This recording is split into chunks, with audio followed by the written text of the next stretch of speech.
doing here? I wanted to be here when you landed. So I saw there were only 2 flights. One was way earlier. And since you didn't come home way earlier, this was the only other one that was flying in from Helena. But I didn't need you to come here, though. I know you didn't need to, but I mean, you know, with everything that happened, Larry, I just, you know, I mean, we stayed so many extra days and we hadn't talked, and, you know, I mean, this was the way I wanted to communicate, so What? this is the way for us to communicate. You couldn't wait till I got home? Well, you know, if the girls come back, then if Shara brings them back, then, you know, it'd be harder for us to communicate, because then you'd be worried, I would be worried about us arguing in front of them and stuff, and I don't want that to happen. Look, I stayed a few extra days because I wanted to make sure my family was fine. With Lynette getting out of jail, her temper was up, Jaden was feeling some type of way. I just want to make sure everybody was fine before I came home. And are they? Everything's... They're not great. But I mean, considering, you know, to watch your mom go to jail, that doesn't make everything okay. Yeah. So I stayed there, make sure everybody was fine. I knew I had to come home, so that's why I stayed a few days. Now I'm here, but I wasn't expecting you to be here, you know, waiting on me. Well, no, I mean, I just came in. I mean, I thought maybe I could take you to your car and meet you at baggage claim, and you know, I wasn't sure how the airport would be with everything going on here either. You know, I mean, Bethany, I'm a grown man. I don't need you to be here to escort me to my car. Regardless of everything that's happened, I'm still your wife. You know, I mean, I still want to be there for you, and you know, we've had a lot of problems, but I'm trying to be better. And this is... You're trying to be better, but this right here, this doesn't... We can't get better in the airport. I could have met you at home. You don't listen to me at home. You don't want to talk at home. You don't want to talk. You don't want to do anything at home. You don't want to be around me. Look, everything's going on, Bethany. I'm just taking time and just trying to process everything. But you think we can talk here in the airport? I mean, you're talking to me more now than you've talked to me in weeks. Because I'm surprised to even see you here. I mean, look what time it is. The airport's almost empty. It's like, Mary, I wasn't expecting you to be here, Bethany. I know that, and that's partially part of the reason why I'm here. You know, I wanted to meet you. I kind of wanted to surprise you, but I also wanted to give us some time so that we could talk for a minute, and I could give you a ride to your car. Well, listen, I don't need a ride to my car. I'm going to catch the shuttle. Well, I mean, my car's literally right outside. It's right there in the parking garage. It's okay. I'll catch the shuttle. I'll get in my car, and I'll just meet you at home. I mean, it's literally right there. Listen, just let me do this. I'll catch the shuttle. That's what my plan is. I'll catch the shuttle. I'll drive home, and let me clear my mind and everything. Because I probably won't be able to clear while we're driving. So just let me. You want to clear your mind for months, and it's like. Well, there's a lot been going on over these months, so I'll see you at home.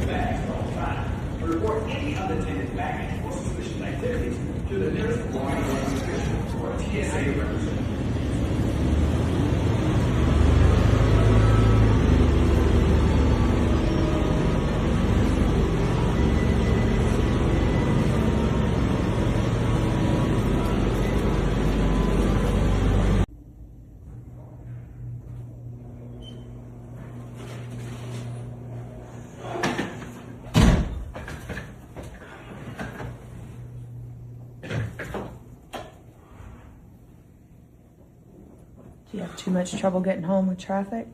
Nope, I didn't. I did not. I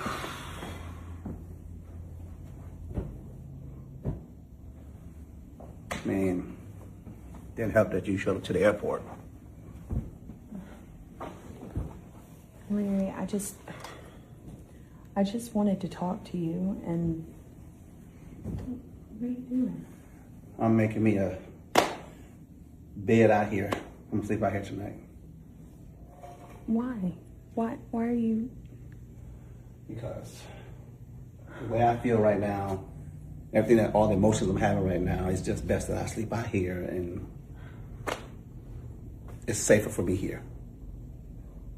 So I don't want to keep reliving all these moments, especially what happened up there in Montana. Then why don't we try and work through some of these moments rather than trying to separate like this? You know, we shouldn't go to bed angry anyway. And I know. I flew to Montana angry. I know, and you've stayed angry the whole time, and You have no idea the conditions that I saw up there that Lynette had to go through. They fingerprinted her like she was a criminal. They took her mugshot. Well, to be fair, she is a criminal for She's what not she a criminal. did. Criminals rob banks. They steal. And they beat There was people assault. up, and she beat me up. That's not a criminal act. That's assault. And So now she's going to have a record. And you should have, could you have seen that jail cell? That's not even a jail cell. That's like a prison cell. Something old and decrepit and just nasty. And she had to sleep in there overnight. It was disgusting in there. And I'm sorry that had to happen. I tried to stop it. I don't know how many times I have to tell you I've tried to do what I could to stop that from happening. But it still happened. You're no matter right. if you tried to stop it or not. You're right.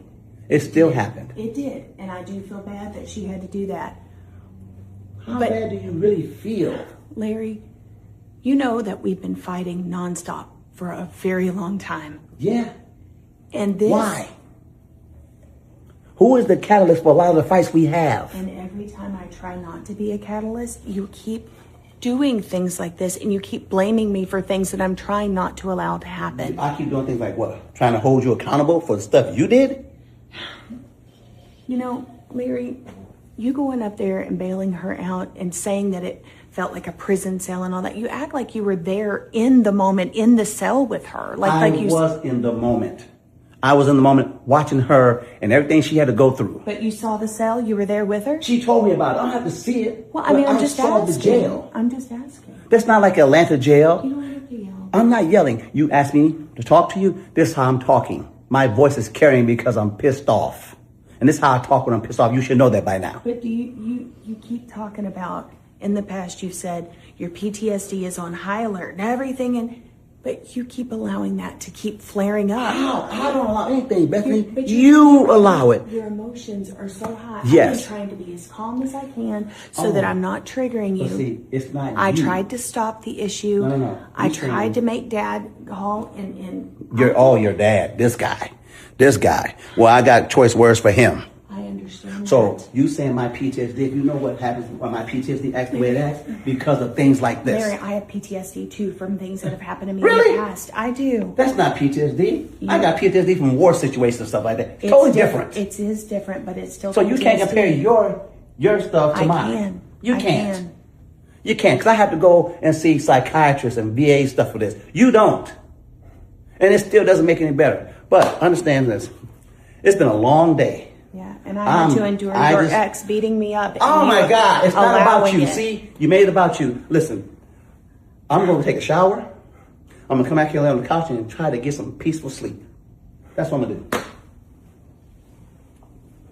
And I'll unpack that stuff tomorrow.